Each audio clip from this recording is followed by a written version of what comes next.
আর যার মনের মধ্যে সততা আছে, আল্লাহ পাক কোনো না কোনো দিন ইনশাআল্লাহ তাকে হেদায়েত দিবে।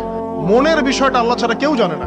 আপনি দেখতে পারেন সমাজে অনেকে দাড়ি, টুপি, পাগড়ি, জুব্বা সব লাগিয়ে ঘুরছে, তো বিশ্বাস করেন তাদের মনটা এমনও হতে পারে যে জানোয়ারের চেয়েও কুৎসিত, এমনও হতে পারে। আবার আপনি দেখবেন সমাজে এমন অনেক মানুষ ঘুরছে যারা হয়তো অনেক পাপে লিপ্ত মনে হচ্ছে, মনের মধ্যে সততা আছে। এমন অনেক মানুষকে আমরা দেখেছি যে ড্রাগ অ্যাডিক্টেড ছিল, মিউজিক করেছে, হারাম সম্পর্কের মধ্যে ছিল, নামাজ ঠিক মতো পড়ে নাই, কিন্তু যখনই আল্লাহর কথা আলোচনা হতো দেখতাম সে খুবই শান্তভাবে মন থেকে কথা শুনছে।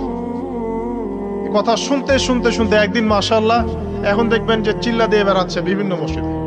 অচত নামাজ পড়েই ভেবে বসবেন না যে অনেক কিছু করে ফেলছে। এক চিল্লা দিয়ে মনে করে ফেলবেন না যে দিনের জন্য অনেক কিছু করে ফেলছে।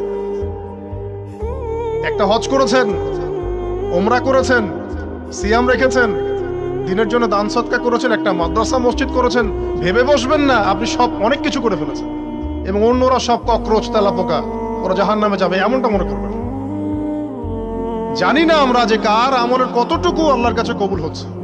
এক ব্যক্তি এত পাপ করেছে যে শেষে মৃত্যুর সময় সে সন্তানদেরকে ডাকছে, ডেকে বলছে